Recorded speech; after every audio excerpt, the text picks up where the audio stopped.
Welcome to Get Licensed to Build. This is a free online workshop for those who want to get their California contractor's license. Our goal this morning is to go through all parts of the license application and give you practical tips to help you complete it correctly, and to give you every opportunity to demonstrate your experience and qualifications to get your California contractor's license. We will also help you get ready for your licensing exams and give you a link to a video that shows you exactly what to expect on your test day.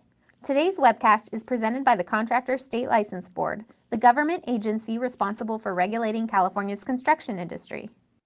Good morning. CSLB is overseen by a 15-member board that directs administrative policy for our operations. Our board is made up of 10 public members, including 1 labor representative, 1 local building official, and 1 representative of a statewide senior citizen organization, and 5 contractors. Appointments are made by the governor and the state legislature. If you're watching right now on either YouTube Live or Facebook Live and want to ask questions, you'll need to join us on WebEx. There's a banner with a link on the top of our homepage, cslb.ca.gov. That's also where you can download this presentation to follow along. The presentation file includes clickable bonus links that appear on slides throughout this workshop. We're going to present a lot of information today, so don't worry if you don't get it. We will archive the video of this workshop and put it on our YouTube channel so you can go back and watch it again. To ask a question on WebEx, use the Q&A feature, not the chat feature, on the bottom right of your screen. Make sure you send your questions to all panelists. Finally, we tend to get a lot of questions during these workshops on how you can document your work experience and what credit you can get for your education or military service. Those questions are fine, but we would ask that you wait to send us those questions until after you see that part of the workshop. We will go through your questions at the end of our presentation, which should last about 45 minutes. The information obtained during this webcast is not, nor is intended to be legal advice. While this webcast contains general information, including legal guidelines for contractor license applications, it does not contain definitive statements of the law and may not reflect the most current legal developments in the construction industry. Such guidelines communicated or discussed during the webcast are for informational purposes only. If you have questions about the application of the law for specific situations, you should contact an attorney who is familiar with California construction law or review the latest edition of the CSLB publication, California Contractors License Law and Reference Book. You can download it for free on the CSLB website or purchase it directly from the publisher, LexisNexis. There are links for both at the bottom of the screen. Here's a list of what we're going to cover today. We will take you through the process of applying for your California contractor's license. First, who needs a license? Why get a contractor's license? The minimum qualifications you need to get a license and what credits you might qualify for. The types of business entities. The different CSLB license classifications, including our new B2 residential remodeling classification. We will spend a lot of time giving you tips on how to help fill out your applications, including how to demonstrate your work experience to meet the minimum qualifications. Fingerprint requirements for a criminal background check. We will help you get ready for the exam or exams you'll need to pass in order to get your license. And finally, the other things you'll need to have in place before your license is issued, things like bond and insurance. First, we'll look at who needs a license. Here in California, a state contractor's license is needed for all construction projects priced at $500 or more. That includes both labor and materials, no matter who purchases the materials. The law doesn't let you break down a project into $499 pieces. It's an entire project. Also, you can't charge an hourly rate to get around the $500 threshold. If the hourly cost times the number of hours for the job totals $500 or more, you need a contractor's license. So what is the definition of a contractor? The definition comes from the state's Business and Professions Code. In this case, it's section 7026.1. We've got a link to that code at the top of the page if you download the presentation. I'll read the entire code, but pay special attention to the part we underlined. A contractor is any person consultant to an owner-builder, firm, association, organization, partnership, business trust, corporation, or company who or which undertakes, offers to undertake, purports to have the capacity to undertake, or submits a bid to construct any building or home improvement project or part thereof. In other words, you don't have to do the work to break the law. You must have a contractor's license just to advertise that you can do the construction work, or even to give a bid for a construction job if the bid totals $500 or more. So you may be asking yourself, why should I get a license? Here are a few good reasons. First, you can take pride in being a licensed professional. It shows you've taken the steps to get licensed and you're serious about your career choice. It allows you to make valuable contributions to your local community. Unlicensed contractors must operate in the shadows and cannot help make their community a better place to live. Next, it allows you to get paid for the work you do. There is value to the work done by a licensed professional. Being licensed also gives you legal options if customers don't pay you. Unlicensed contractors do not have a legal right to take someone to court to get paid because the work required a license, and they weren't licensed to do the work in the first place. Also, you would be able to use the mechanics lien laws. Next, you don't have to look over your shoulder with fear of getting caught. Contracting without a valid California license can lead to misdemeanor charges. Those caught face a first offense sentence of up to 6 months in jail and/or a $5,000 fine, and potential administrative fines anywhere between $200 and $15,000.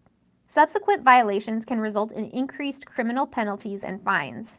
In addition, you may face felony charges if you contract without a license where one is required in a state or federally declared disaster area, or if you try to pass yourself off as a licensed contractor by illegally using a license number. Remember, there are no educational requirements to get a license. Also, you don't have to go to a license preparation school to get your contractor's license. So, what do you need to get your license? First, it's important to understand that CSLB does not license individuals. We license companies or businesses, also called entities. Many entities are one-person operations, but know that every entity, even a one-person operation, must have a qualifier. That's someone who has the minimum experience and is responsible for the operations of the company. Here is the short list of minimum qualifications you will need. You must be at least 18 years of age.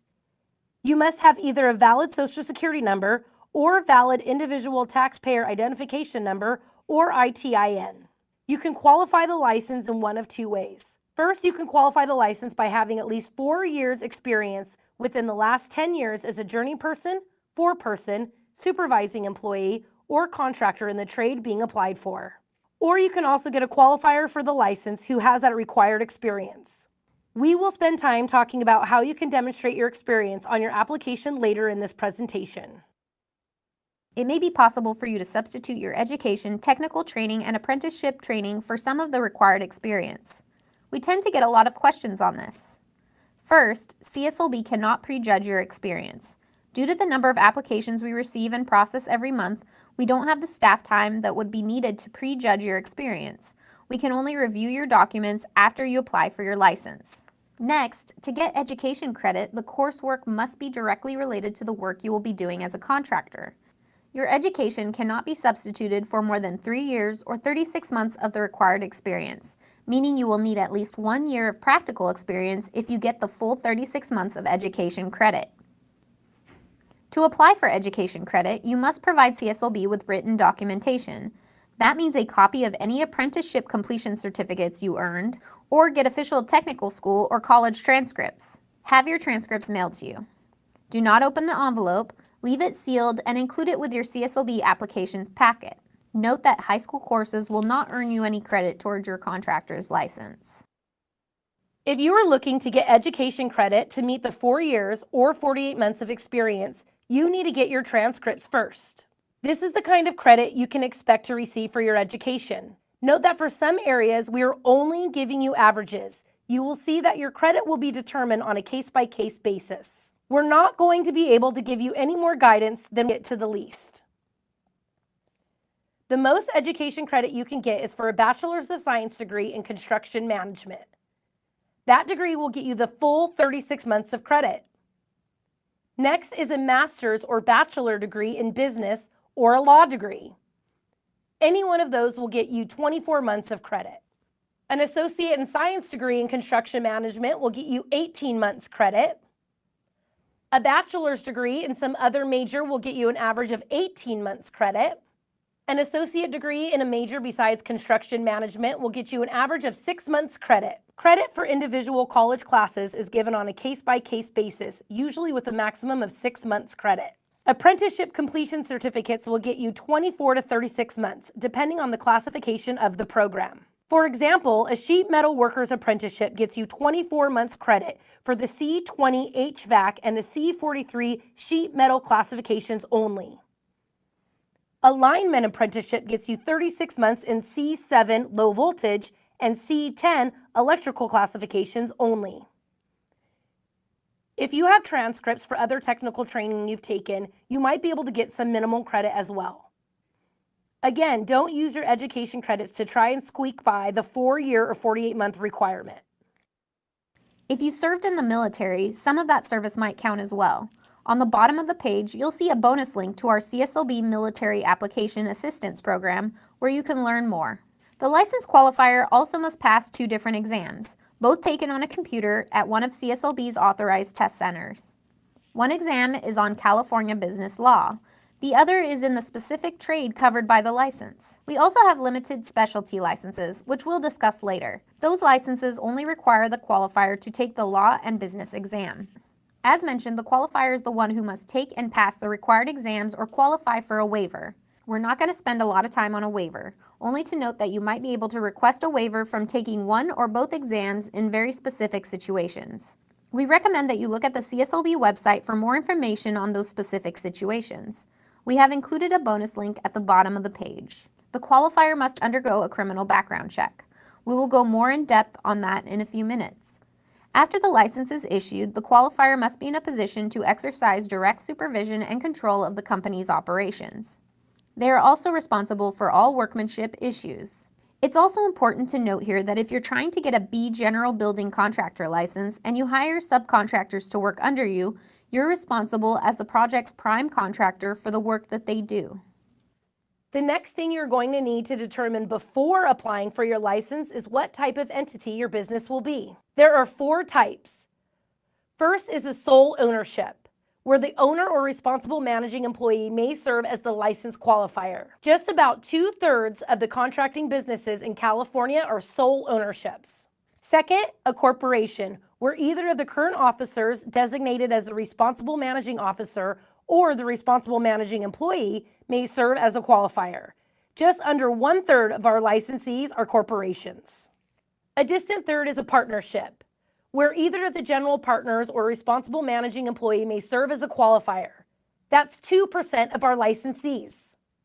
Finally, a limited liability company, or LLC, where a responsible managing member, responsible managing manager, responsible managing officer, or responsible managing employee may serve as a qualifier. About 1.5% of California construction companies are LLCs. Now, let's talk about license classifications. A contractor's license can include multiple classifications, although you must select one when filling out your application. While there are more than 40 license classifications in California, they all fall under 3 distinct categories. There's a bonus link to our classifications list at the bottom of this screen. First is Class A, or General Engineering Contractors. These are contractors who deal with fixed works that require specialized engineering knowledge and skill. A contractors are the ones who build projects such as freeways, skyscrapers, and dams. Today, there are over 19,000 A contractors in the state. Next is Class B, or General Building Contractors. This is the largest class of contractors in California, with more than 133,000. B contractors have a principal business dealing with any structure built, being built, or to be built that requires as part of its construction at least 2 unrelated building trades or crafts. In other words, a B contractor shouldn't take a prime contract for any project involving trades other than framing or carpentry unless the prime contract requires at least 2 unrelated building trades other than framing or carpentry. There is no limitation on B contractors to stop them from taking on projects that only include framing or carpentry. The final class is C, or Specialty Contractors. These licenses are for construction work that requires special skill and whose principal contracting business involves the use of specialized building trades or crafts. Examples from this class include C10 Electrical Contractors, C20 HVAC Contractors, C27 Landscaping Contractors, C36 Plumbing Contractors, C39 Roofing Contractors, C46 Solar Contractors, and C53 Swimming Pool Contractors, just to name a few. There are also 30 limited specialty classes under the C61 classification. These include the C61 D34 prefabricated equipment class. More than 209,000 contractors hold a C license in California. Or crafts on a residential project. B2 licensees also are limited to working on existing residential wood frame structures. There are some things B2 license holders cannot do. They cannot make structural alterations to load-bearing partitions and walls. They cannot install or extend electrical or plumbing systems. They can make modifications to existing systems, for example, install recessed lighting or alter plumbing for 2 shower heads. B2 licensees also cannot install or replace an HVAC system. Like all other CSLB licensees, B2 applicants licensees must comply with CSLB experience, examination, license bond, and workers' compensation insurance requirements. If you have more questions about the B2 license, email the Classifications Deputy at classifications@cslb.ca.gov. When you're ready to apply for a license, here are the 2 forms you will need. On the left is the license application. On the right is the certification of work experience. You can get these forms on the CSLB website.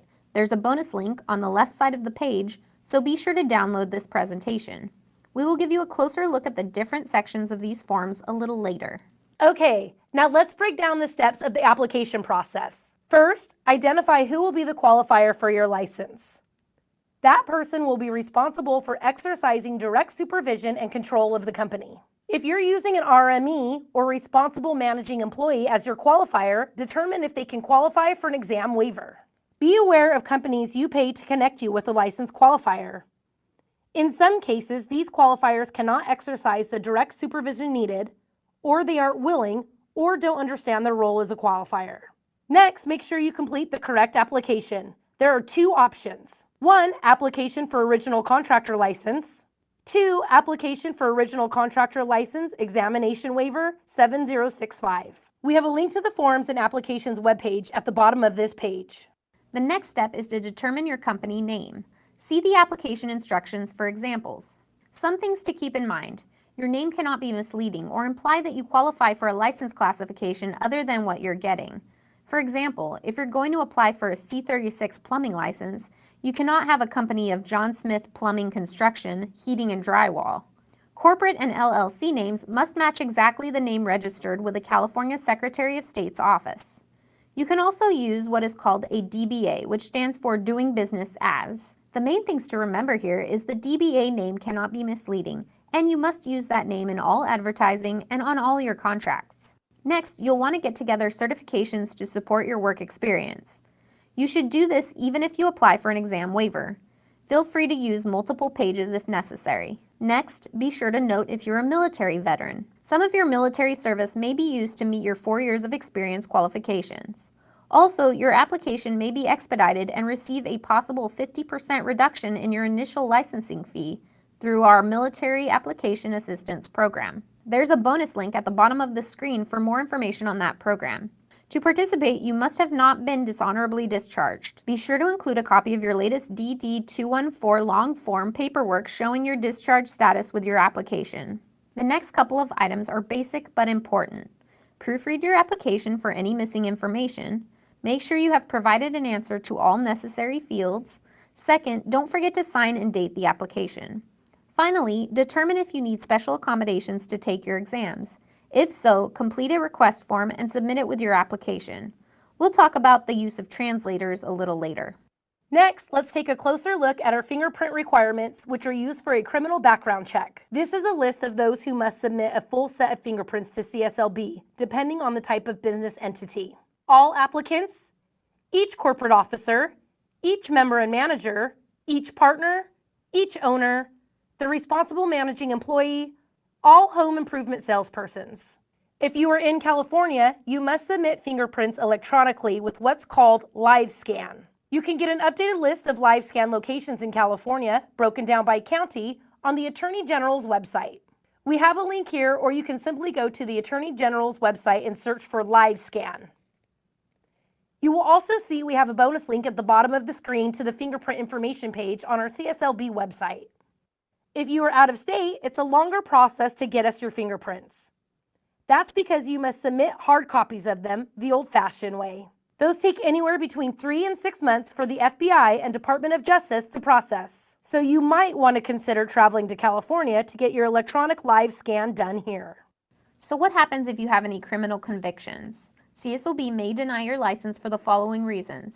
First, if your conviction is substantially related to the duties, functions, and qualifications of a contractor. Also, if your conviction involves fraud or a violent crime. There are other factors CSLB also considers, which are the nature and severity of the crimes, the amount of time that has passed since a conviction, and any evidence of rehabilitation that you submit to CSLB. CSLB evaluates felony criminal convictions which occurred within 7 years of the application date. For misdemeanor criminal convictions, we would look back for 3 years of the application date. That's unless the convictions are for a violent felony, certain sexual crimes, or financial crimes related to construction. CSLB denies only 1% of the total applications we get based on criminal convictions. You'll also note the bonus link to our fingerprint information page. Okay, along with the education credits we talked about earlier, this next section is probably the most important of the entire workshop, and the part of the application that causes the most questions for applicants. It is how you demonstrate your work experience on your application. Remember, the license qualifier needs 4 years or 48 months of experience within the past 10 years in the classification for which you're applying. The experience must be no less than a journeyman level or as a foreman, supervising employee, contractor, or owner-builder. A journeyman is defined as an experienced worker who is fully qualified, as opposed to a trainee who can perform the trade without supervision or one who's completed an apprenticeship program.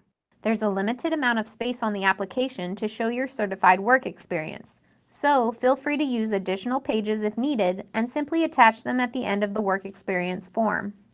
Use as many certifications of work experience forms as you need to prove the required 4 years of experience within the last 10 years. Use a different form for each certifier. Be as accurate as possible. Make sure the person certifying your work describes the actual work you performed and the dates in which you performed them. We will now share some examples of both good and unacceptable descriptions to demonstrate your work experience. Do not copy and paste this information directly into your application. These are just examples. At the top of this chart is the classification and type of experience you're trying to demonstrate. This first example is journey person experience. The overall theme we'll keep repeating is the more specific the description, the better. Note, the work experience form should be completed by your certifier, someone who has knowledge and has observed your work experience for the classification you're applying for. That person does not have to be a licensed contractor. Our first example is for the Class B general building contractor. The best type of description your certifier would use for a journey person experience is to be specific. Journey person experience must include hands-on work like this. Bob performed rough and finish carpentry, concrete forming and pours, rough out plumbing and electrical, interior, exterior painting, and flooring on residential homes. An unacceptable description would be something generic like residential general building trades. For 4-person experience, the description must include some hands-on work and/or supervisory work. Here's an example of the best type of description. Bob oversaw other staff at job site performing rough and finish carpentry, concrete forming and pours, rough out plumbing and electrical, interior, exterior painting, and flooring on residential homes. Again, an unacceptable description would be something generic like residential general building trades. For supervising employee experience, the description should include an explanation of how you arrived at a supervisor level.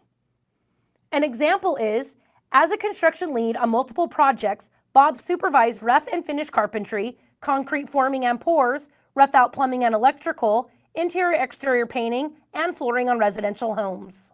For out-of-state contractor experience, the description must include examples of work done that were out-of-state, military, on federal lands, or work for a government entity. Applicants can qualify as a journey person, 4-person, or supervising employee. A tip: be specific about your duties and employment circumstances. Our next example is for the C27 landscaping contractor.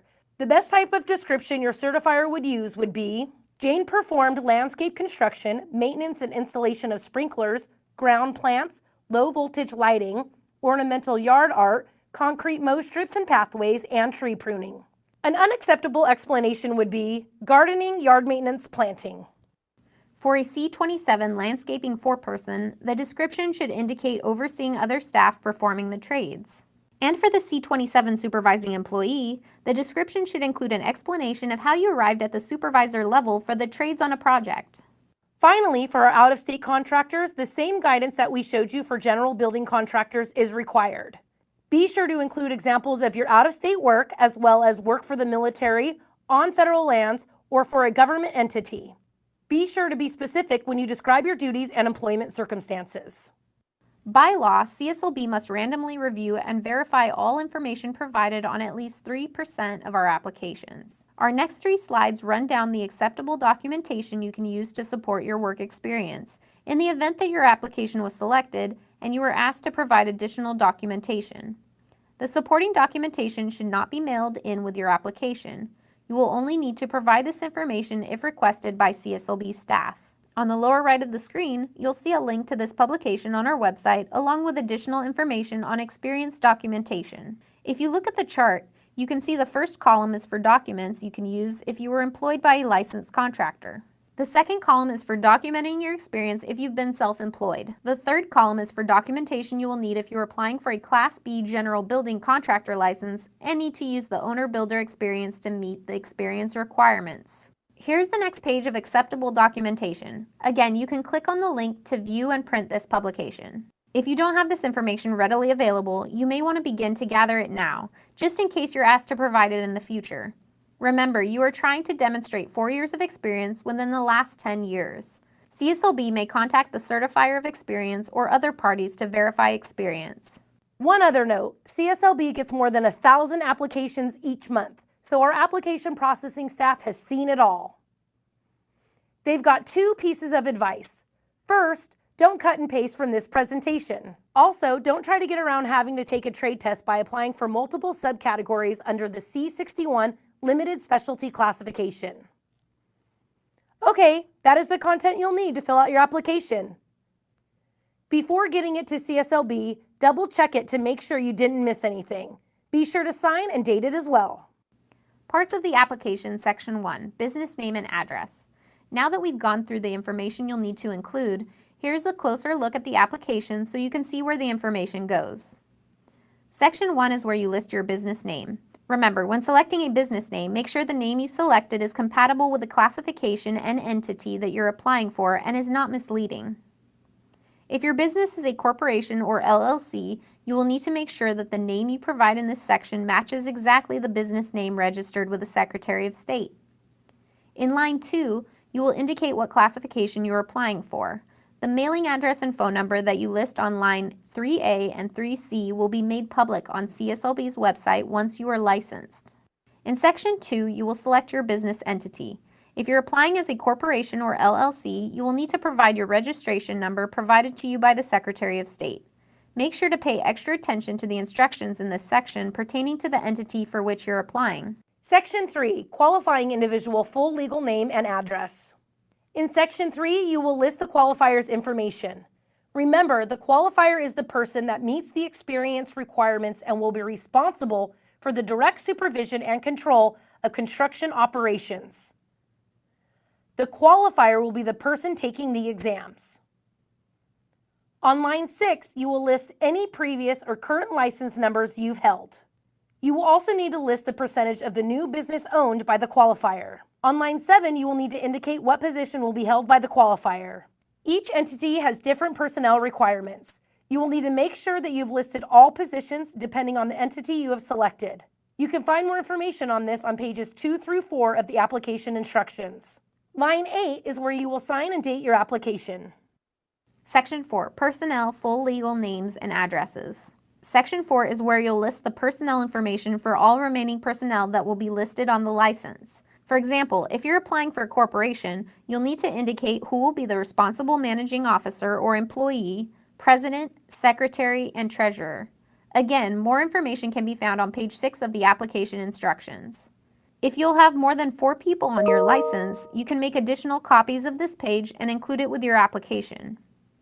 For corporations and LLCs, every person who is an officer, responsible manager, or member, or director of a corporation or limited liability company shall be listed on the application as a member of the personnel of record for the license. All personnel that will be listed on the license must sign the application in Section 4. Section 5 is a series of yes and no questions, so we're not going to cover those here. Section 6, qualifier education, apprenticeship, licensure, and military. You may be granted credit towards the 4-year experience requirement based on your education. Question 17 asks if you have completed an educational or apprenticeship program. You will need to submit official sealed transcripts if you would like to be considered for educational credit. If you attended formal training or an apprenticeship program, you will need to provide a certificate of completion. Get those sealed transcripts mailed to you, then include the sealed transcripts with your application packet. Do not have the program send transcripts directly to CSLB. You don't want to take a chance that we're not able to match them up with your application. CSLB may grant you up to 3 years of credit based on your education. This credit is not on a year-to-year basis, meaning if you have a 2-year college degree, you won't necessarily be granted 2 years of credit towards the experience requirement. You may qualify for this credit regardless of when you completed your education. The 10-year time frame does not apply to education. You may also apply for this credit even if your education was received out of the country. If your degree is in any other language other than English, it must be translated and evaluated by an accredited evaluation service that does business with the United States. Parts of the application, Certification of Work Experience, Part 1. Now we'll discuss the Certification of Work Experience. Part 1 will be filled out by you, the applicant. Here you will list the information about your employer where you gained your experience. If you were self-employed when you gained the experience, please make sure to check the box in line 2. If you're applying for a B General Construction License and will be using experience obtained while working on your own property, make sure to mark the box in line 4 and complete an Owner-Builder Construction Project Experience form that we'll discuss later. Certification of Work Experience, Part 2. Part 2 will be filled out by the certifier. In this section, the certifier must include the dates in which you obtained the experience. They must also select if you were working on a part-time or full-time basis. Keep in mind, if you were working part-time, you will receive 50% credit for that time, which means you will need to provide 8 years of experience within the last 10 years to meet the 4-year requirement. On line 6, your certifier will need to list the duties that you performed or supervised that are considered relatable for the classification that you are applying for. You can read a description of trade duties in CSLB's Description of Classifications booklet available on our website. Do not copy and paste the description from the booklet. This is only to give you an idea of what CSLB considers related trade duties for each classification. Your certifier should complete this section in their own words and be as complete and accurate as possible. Certification of Work Experience, final part. The final part of the Work Experience Certificate is also to be completed by your certifier. They need to list their relationship to you and provide their contact information. Lastly, they will need to sign and date the certification. Parts of the application, Owner Builder B General Building Construction Project Experience, Part 1 of 3. The next form we will discuss is the Owner Builder B General Building Construction Project Experience form. This form only needs to be completed if you're applying for a B General Construction license and you want to receive experience credit for working on projects on your own property. A separate form is required for each project. The experience must be verifiable through building permits, final inspections, and other documentation. You will need to list the building permit number on line 6. On line 7, you will need to provide the scope of the project. Owner Builder B General Building Construction Project Experience 2 of 3. In boxes 8 through 10, you will need to provide more detailed information about the project. Owner Builder B General Building Construction Project Experience 3 of 3. Question 11 asks if other general construction contractors worked on the project and what trades they performed. Remember, this information should be as complete and accurate as possible. With all the information we just covered, this is a good time to remind you that we're recording this workshop. We'll post the video on our YouTube channel so you can go back and rewatch it in case there's anything you missed. Okay, so you've got your application submitted. How do you check the status of that application? Here are 2 resources. First is the secured check. You'll need your application fee number and contractor PIN number to get an update. We'll send you that information after we receive, cashier, and key into the system your completed application. The second way to check is to look online at our processing times. Each week, we update our website with the date we receive the paperwork for a specific process. So look for the date being worked on, and know that if the date shown is after the date we likely received your paperwork, it's likely we're busy working on your application. As you can imagine, CSLB receives hundreds, if not thousands of documents every day, and we process them in the order they're received. So be sure to take extra time getting the application right so we don't have to send it back to you to correct and then start processing your application again. When your application has been posted, CSLB will send you a notice to schedule for examination and a study guide. You may then schedule your exams through the online scheduling process. CSLB has many authorized test centers throughout California and encourages candidates to take their exams at their nearest test center. If you're an applicant whose first language isn't English and you don't feel confident taking your exams in English, we do allow you to use a translator.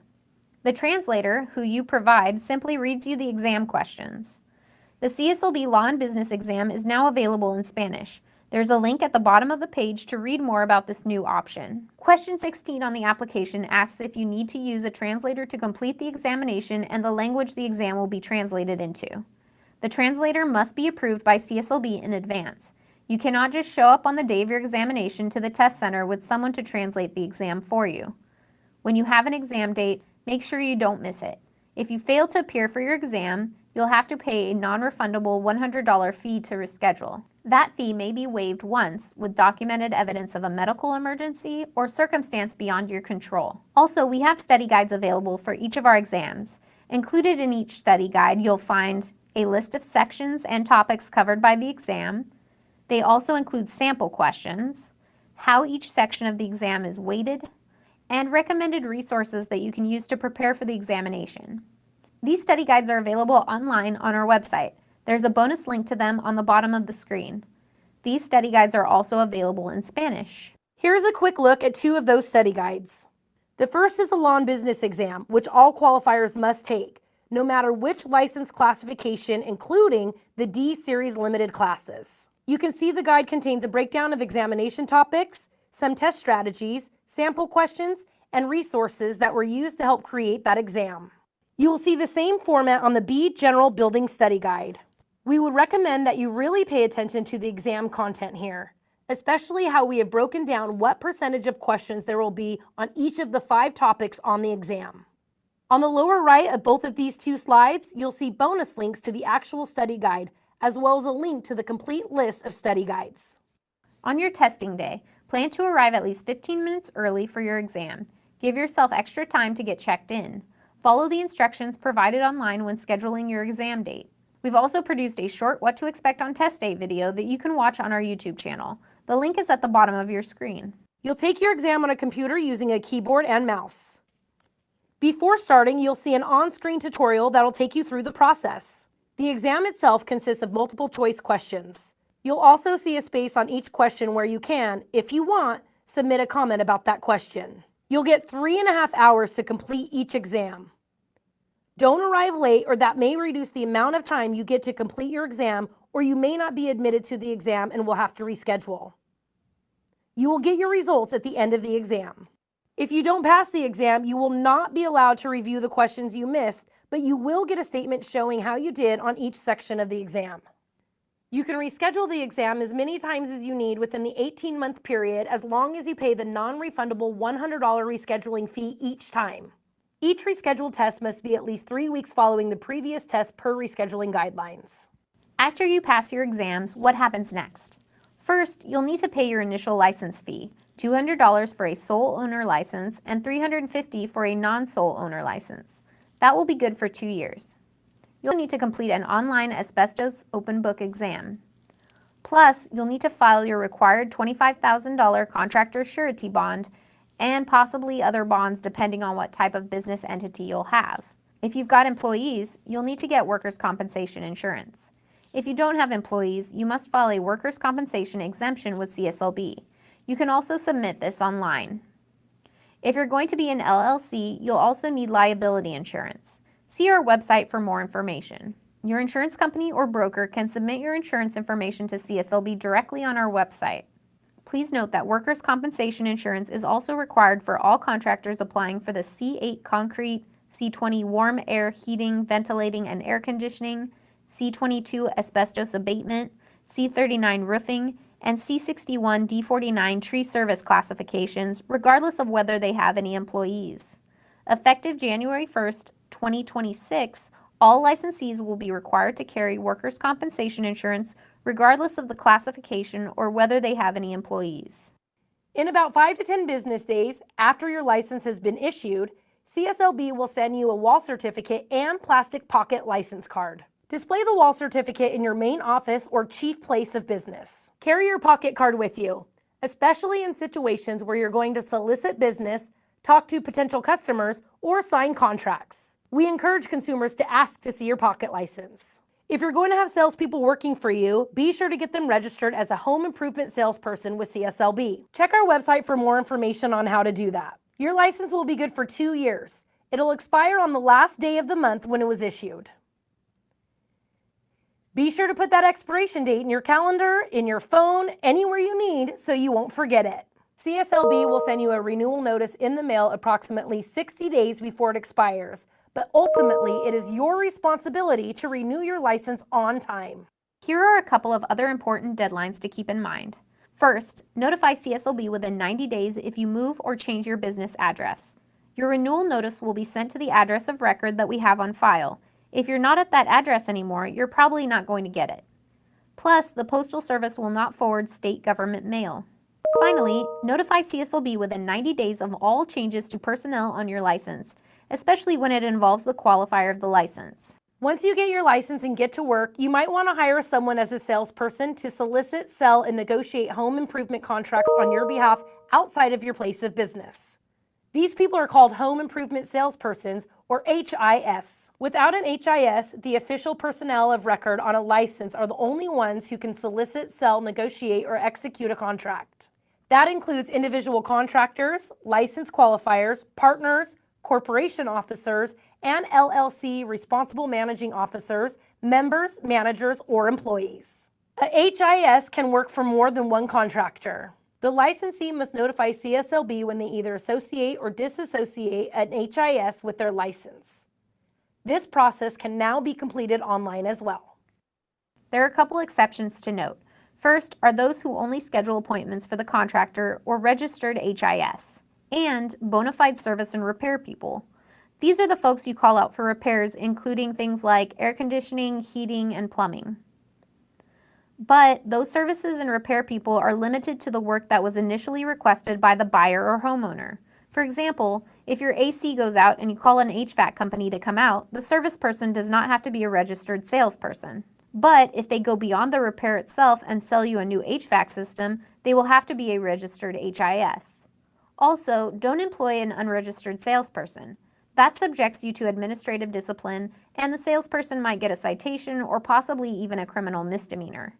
We've got bonus links at the bottom of this page if you want to look at the actual code sections of law.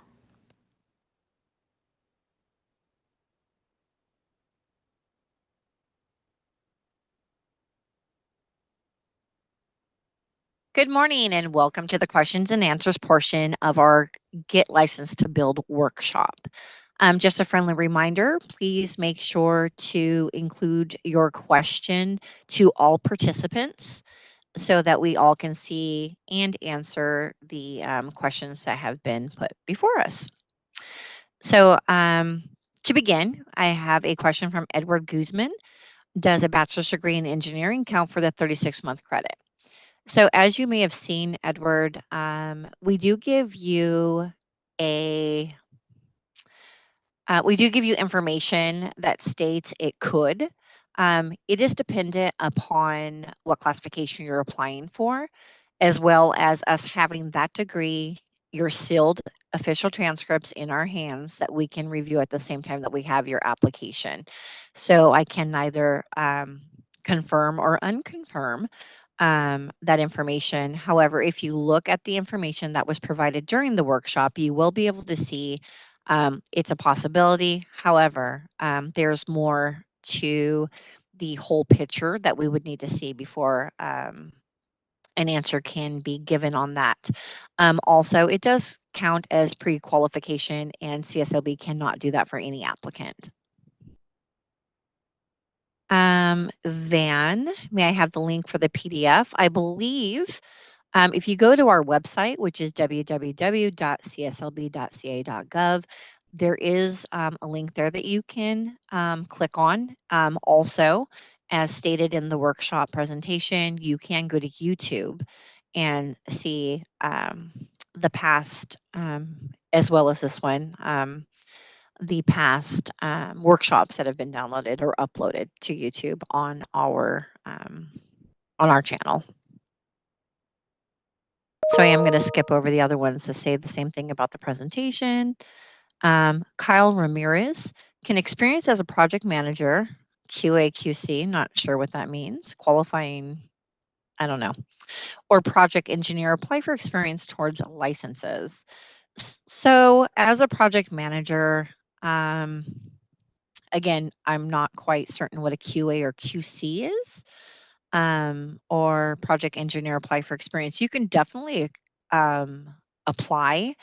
However, you do have to be able to show 4 years journey level experience in the classification that you're applying for. So if you were a project manager and what you have is you are supervising licensees, other contractors, subcontractors that have already went through the process of having a license, that experience will not count. You cannot supervise licensees. Again, they've already gone through the process. They have their own license. Therefore, they don't need supervision. So, you could, but it's really dependent on what you did, who you supervised, what classification that you're applying for. We'd probably need a little bit more information, Kyle.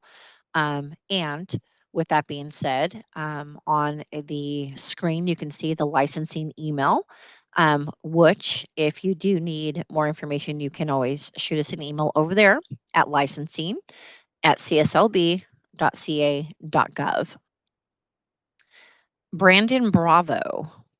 The business that I manage was acquired by a VC group.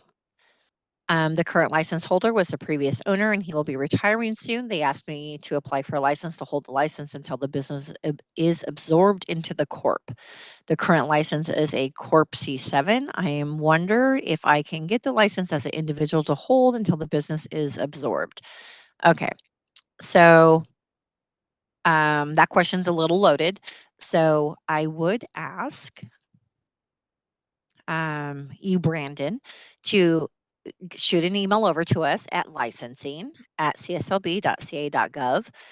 If you would provide the license number, so we can do a little bit of a review research of the license, what classification was held, what they were, what they're going to be. Get a little bit more information. I can guess, but you don't want to do that. So if you can send an email, that would be great with the more information. Daniel Moreno, for a C10 electrical contract license is self-employed experience admissible. So you're definitely able to claim however you want to claim it. However, you may be requested to provide additional information on classifications such as the C10 electrical. You would pull permits for work that you are being done, work that you are completing. So you would need to have finalized permits, that you pulled the permit, that you did the work.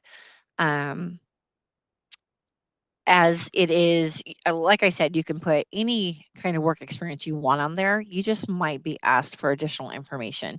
It doesn't mean that it will be accepted or denied in any way. However, be advised you may be asked for additional information in order to verify that. And if they're unable to verify that information, a different route may need to come to fruition.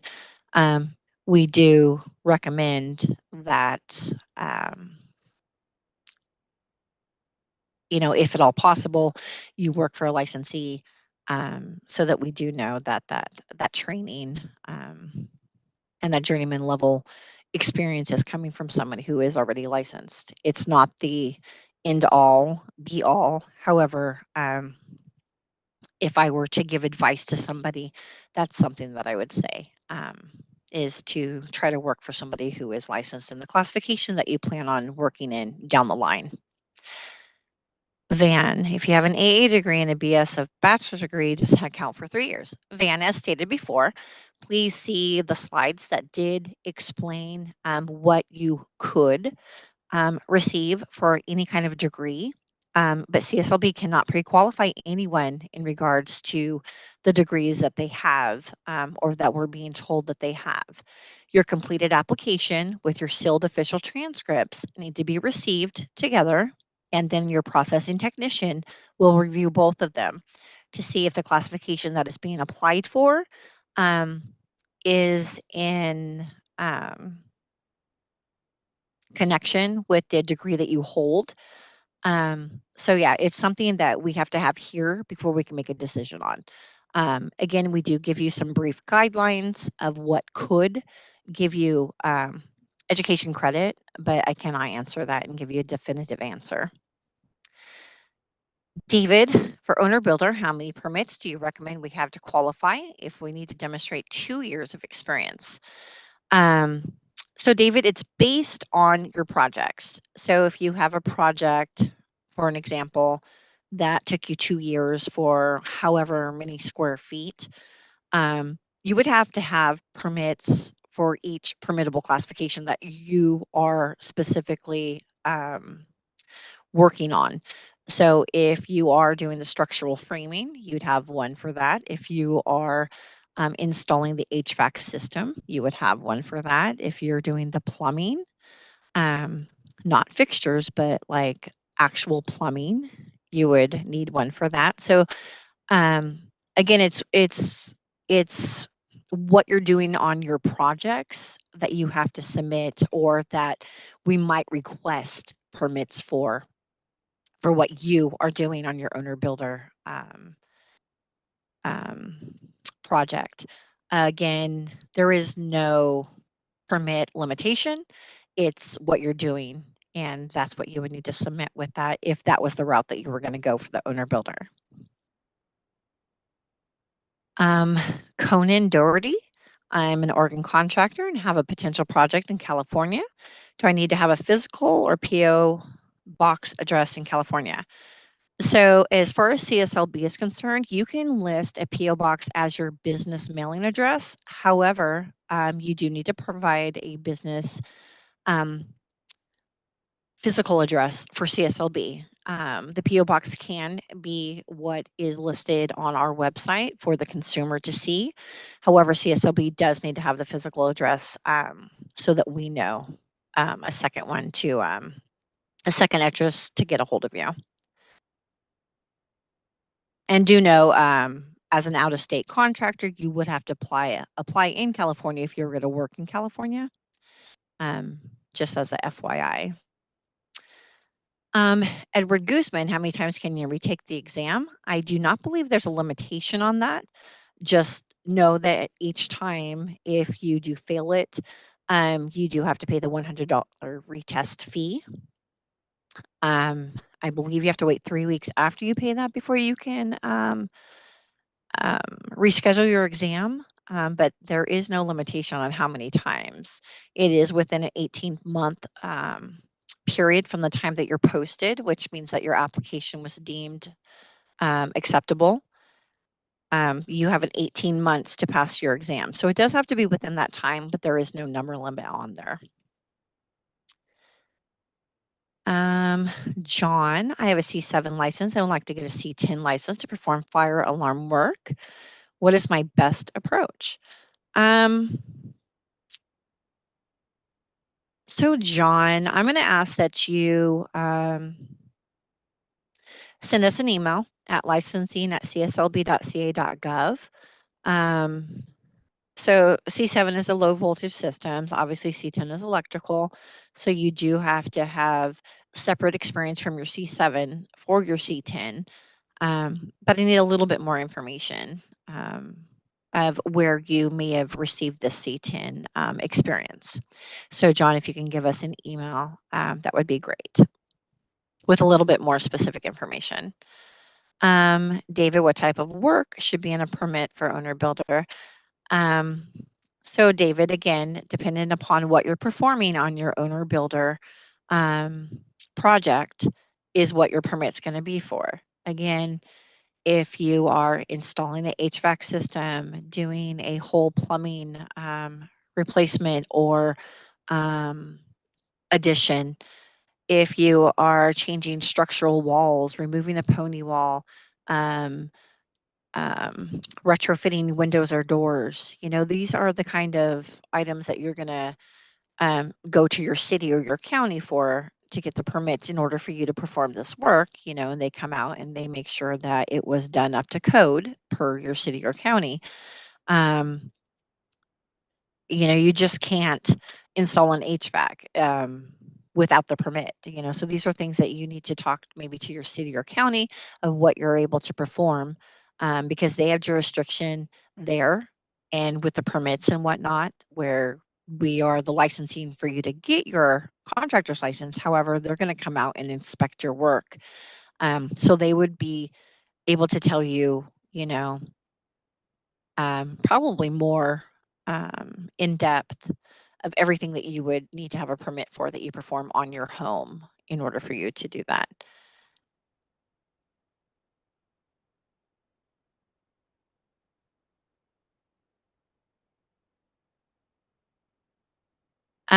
SJ, is there a way to meet with someone in person and ask specific questions? Not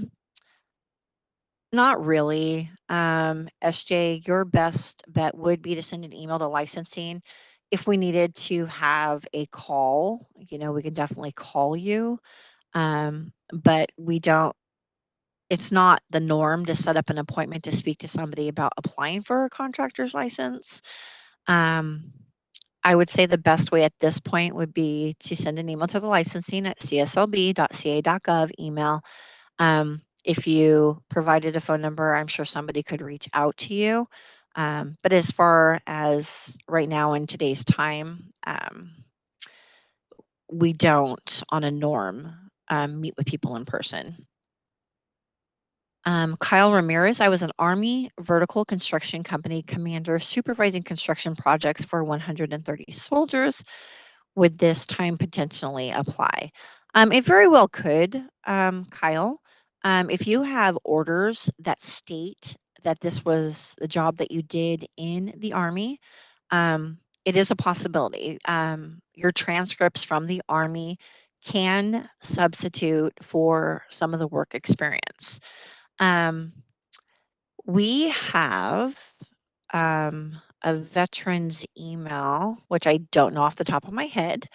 Kyle, if you could email licensing at cslb.ca.gov, I will get you that email and let you know who you can ask that specific question to here at CSLB, who deals with veterans and whatnot.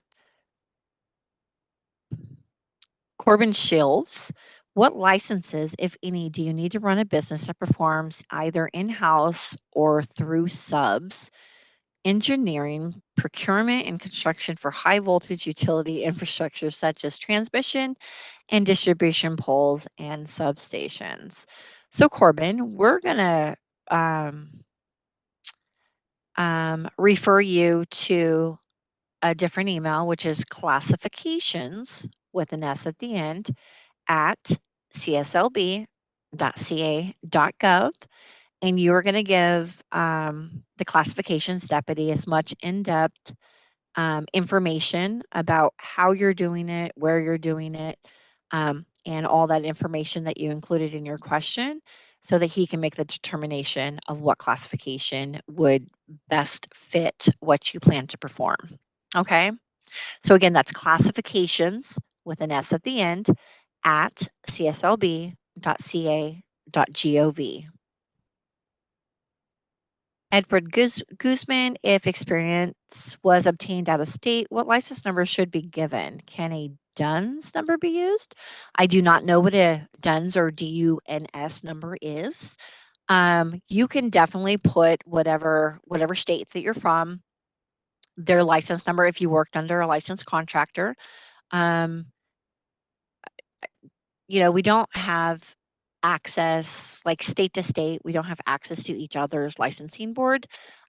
We would, if the opportunity presented herself, we would go to, let's say, Oregon, and I would look up the Oregon Contractors Board, and I would see if there was a place where I could type in a license name, license number, pull it up, who was the qualifier, how long were they active, are they active right now during the times that you're claiming that you had the experience.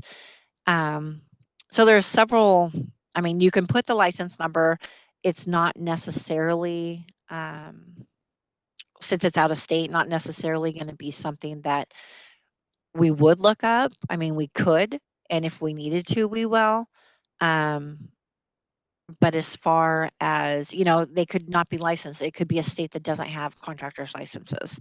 So I think in this case, if they don't have one, you can just put the business name there, their address, and where they're located, and that should be sufficient for the part one of the certification of work experience form. David, how many owner builder get a B license each year? Just want to see how difficult it is for owner builders who own multiple properties, 50 plus, and enough work for full-time job for repairs and renovations. David, I do not have that answer for you of how many owner builders get a B license each year. I can tell you that it's based on square footage of your projects. It's not like a regular applicant where we're going to have 4 years full-time journey level experience working under the same classification that I'm applying for. Owner builders is based on the projects, the square footage, how long it should have taken. If it's, this might be outlandish, but just to say, it took me 4 years to do a project on a 6,000 square foot home. We're going to look at that and do some calculations and see if it's feasible that it took 4 years. Could it have been less time? So, it's a little different from getting a license going the work experience route under somebody. However, it's not impossible, and I personally have seen quite a few owner builders get their licenses for the B classification, but I can't give you a definitive answer on that. Brian, I have held a Colorado State Master Plumber license for over 20 years. I was not self-employed. Will I still need to take the plumbing exam, and will the supervisor still need to verify work experience? So Brian, yes, we do not have reciprocity with Colorado. So you would need to have a completed certification of work experience form signed by a certifier who is someone who has firsthand knowledge of the experience that's being conveyed on the certification of work experience form. You will be required to take our trade exam for plumbing, the C36, and our law exam. Again, because we do not have reciprocity with Colorado.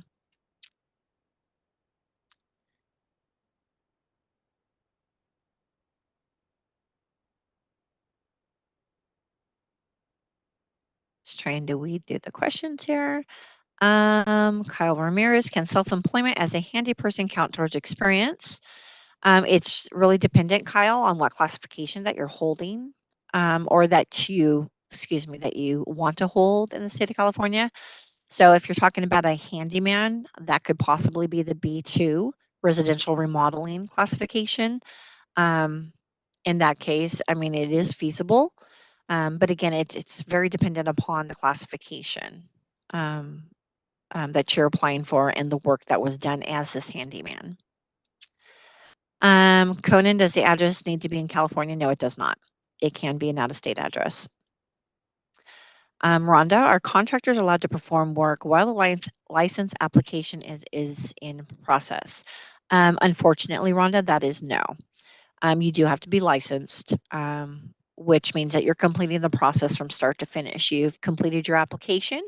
You've mailed it in with the associated fees. We've reviewed it. We have posted it, again, deemed acceptable. We've sent you on to the testing phase of the application process. You've passed your exams. and then onto the issuance phase. So you would need to be licensed before you could perform work in California. Javier, if only ever worked on a C39 licensed contractor, am I still qualified to apply for the same type of license? I am going to say that you worked under a C39, so you want to apply for a C39 roofing contractor license. I mean, it sounds from what you're explaining that that's might be what it is. Again, you would need to have 4 years full-time journey level experience in order to apply for that classification. However, you know, that information would be reviewed by your processing technician once the application, a completed application, was sent in for review. But by the looks of what you're asking, it does seem like you worked for C39, you want to apply for a C39. That would be feasible. Andy, why is it taking so long for my background check to come back? Still waiting on approval. It's been close to 4 weeks. Unfortunately, Andy, when applicants, licensees, any of the above do apply, the fingerprint, if you're in California, goes through LiveScan, and it has to go through approval from the Department of Justice, DOJ, and the Federal Bureau of Investigation, which is FBI. If they're on a backlog, then you're going to come back as, you know, we're going to be on a backlog. We cannot complete that portion of the application until we receive a response from them. So it's very likely that the DOJ or the FBI portion of your fingerprints are on a delay, and we can't push them. We can't tell them what to do, even though DOJ is another state agency. FBI obviously is federal. We have to wait for them to reply and let us know that these things are cleared and we can complete what we have for that applicant. Unfortunately, sometimes it does take a while, and we just ask that you please be patient. Van, is a B2 license more for handyman work? Yes, Van. It is a residential remodeling, our newest classification. And it is, as stated in the workshop, 3 unrelated trades that you have had journey level 4 years, journey level experience in. So we're talking, let's say you have painting, lath and plastering, and let's say fencing, you know, 3 unrelated trades, you know, that you're able to prove. And those would be considered handyman work. Again, the B2, throughout the workshop, you are not doing any kind of structural work. You are not installing, replacing any HVAC, plumbing, any of your health and safety classifications that would be permittable. Handyman work is just that, where it is, I'm not going to say simple, but less, I can't think of a word. It's just not going to be permittable work. It's going to be work that, you know, that you can do without having to get a permit. Can education be, David, can education be combined to get a 36-month cap, such as law degrees plus AA degree for construction management? If I'm understanding this correctly, you want to know if you can put the 2 degrees together to get one lump sum of education credit, and you cannot. If you were to submit, David, with a completed application, of course, your sealed official transcripts for a law degree that you had and an AA, what CSLB will do, or your processing technician, is pick the one that has more, that would allow more education credit granted. So no, they cannot be combined, and we would not obviously go for the AA if you were going to get more time for the law degree. Again, and these degrees do have to coincide with the classification that you're applying for on your application. Rhonda Miranda, what is the average time frame to complete the entire process? It varies, Rhonda. I do not believe we have a backlog in our application units at this time. And it is dependent upon how quickly you can pass your exams. Your fingerprints come back clear from the DOJ and the FBI. So, I mean, if I were to give a time limit, I would probably do like a 4 to 8 weeks. And that is dependent again upon how long it's taking for you to pass your exams, how long it's taking for the fingerprints to come back. Van, thank you. Well, thank you, Van. Brian, if I want to work as a plumber for an existing California plumbing contractor, can I take the trade exam and business law exam without registering as a business, eliminating need for work compensation, liability insurance, etc.? Well, if you want to work for a plumber, that doesn't require you to have a license with CSLB. Now, if you want to apply for a C36 plumbing license, then that's when you would take an exam for the trade and for the law with CSLB. However, you could, once you complete the application process, pass the exams, fingerprints clear, during the issuance processing, you could list a license as inactive so that you don't have to have your workers' comp or your bonds in place. But if you're just going to work for a plumber and if you don't need to apply for your C36 because you're not venturing out on your own to do your own business, then you wouldn't submit an application. The application is for you to have your own license when you're ready, when you have that 4 years journey level experience, and to go out and do the work on your own.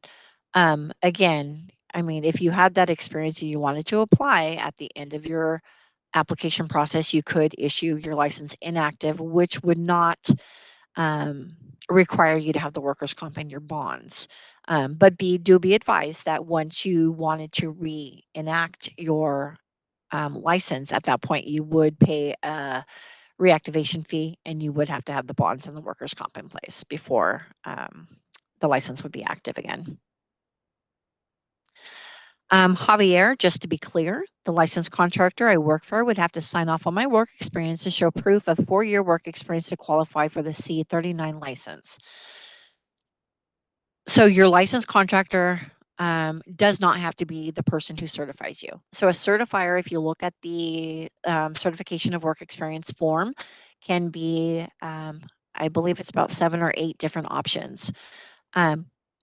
Obviously, in my opinion, the licensed contractor would be your best bet. But you can have a fellow employee certify your work. You can have a union rep if you're in a union. There is a business associate. There's quite a few different options that you can choose from. However, whoever that certifier is, they are stating that they've seen you firsthand. They have that firsthand knowledge that you've performed this work, and they are stating, that they believe that you have the 4 years journey level experience in order to do this. Again, it doesn't have to be the licensed contractor. If sometimes they refuse to sign, we've heard this a lot. I'm thinking maybe because they don't want the competition. However, if they do sign, great. If you have a good working relationship with them and they want to help you out, that's awesome. If not, there are other avenues you can go down as far as a certifier to get somebody to sign off on that work experience. But again, they have to have firsthand knowledge of that.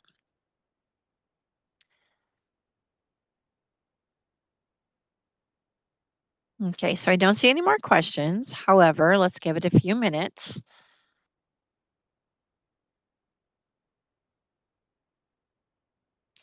Again, make sure that you are putting your questions to all participants so that we can all see the questions and answer them if needed.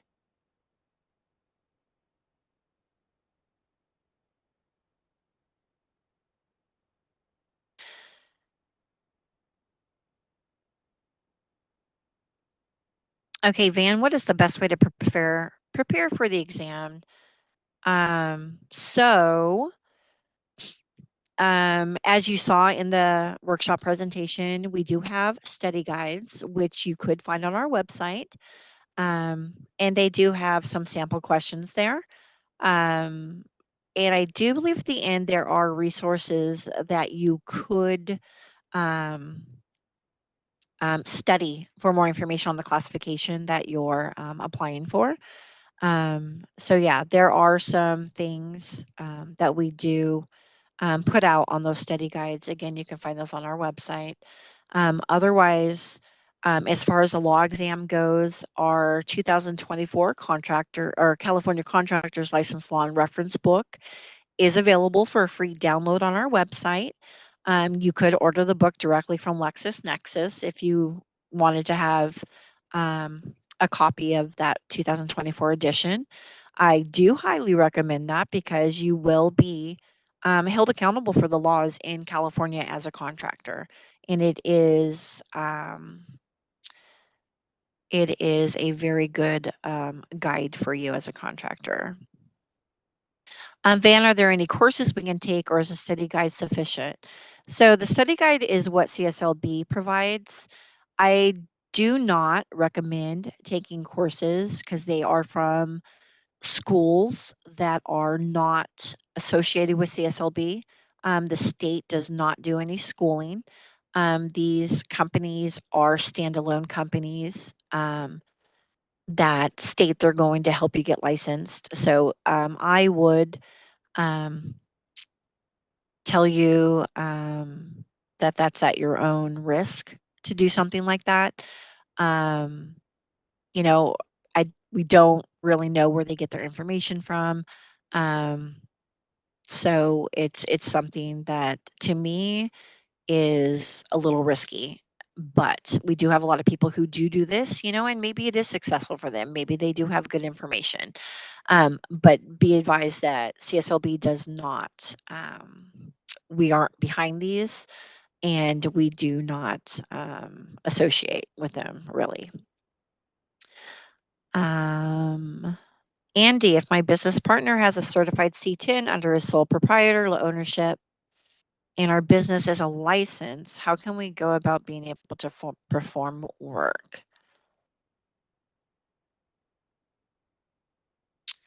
Well, Andy, I'm not quite understanding you. I'm thinking that somebody with you has already passed their C10 electrical and have a license, obviously as a sole owner since you put sole proprietor there. And our business is a license. Oh, no, is an LLC, excuse me. So I'm assuming the LLC is not licensed with CSLB. Maybe you've registered it with the California Secretary of State, which you're supposed to do.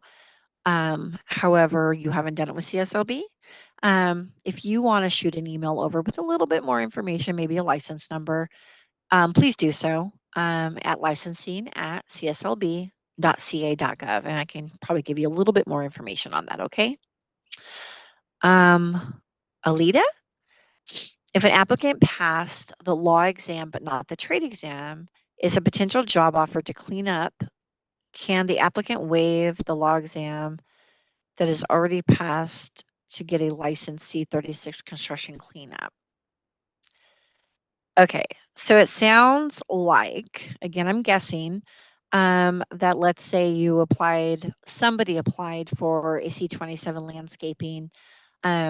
They've gone through the application process, they're in the testing phase, they can't pass a C27 trade, but they pass the law.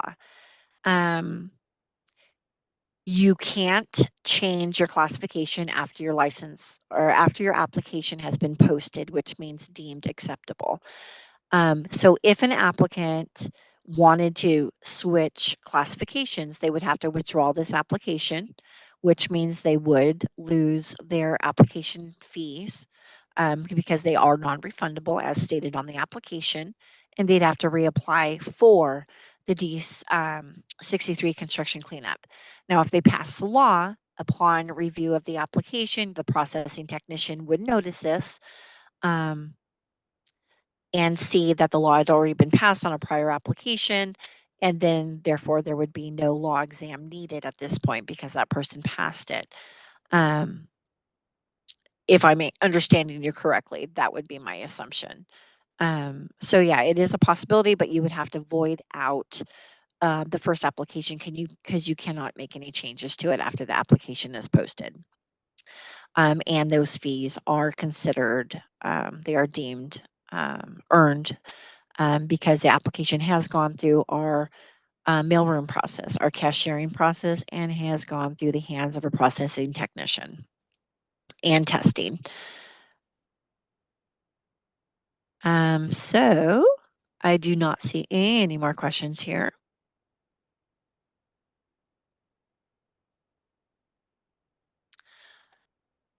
So yeah, we're going to go ahead and end the questions here. So if you do have anything that you want to ask after the fact, please send us an email at licensing@cslb.ca.gov. Go ahead, Sal. Alrighty, thank you, Dana. Thank you for all of your questions. If you have any other questions about your application, we encourage you to drop an email to our licensing division. And the email is on the screen here. It's licensing@cslb.ca.gov.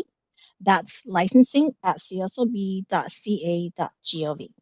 If at some point you need to reschedule your exam, you can get that process started by dropping an email to exams@cslb.ca.gov. We've also put together a list of available resources for women considering a career in construction. If you haven't already, be sure to download this presentation to get them. You can download the presentation at the banner on the top of our homepage, www.cslb.ca.gov. If you're watching the archive video of this workshop on our YouTube page, you'll find a link to the presentation down below. Okay. So we welcome your comments or topics for future webcasts. Just drop us an email to social, that's social@cslb.ca.gov. Special thanks to our licensing division and public affairs office for their help on this workshop. The Get Licensed to Build workshop is a copyrighted production of the California Contractors State License Board. Thank you for watching.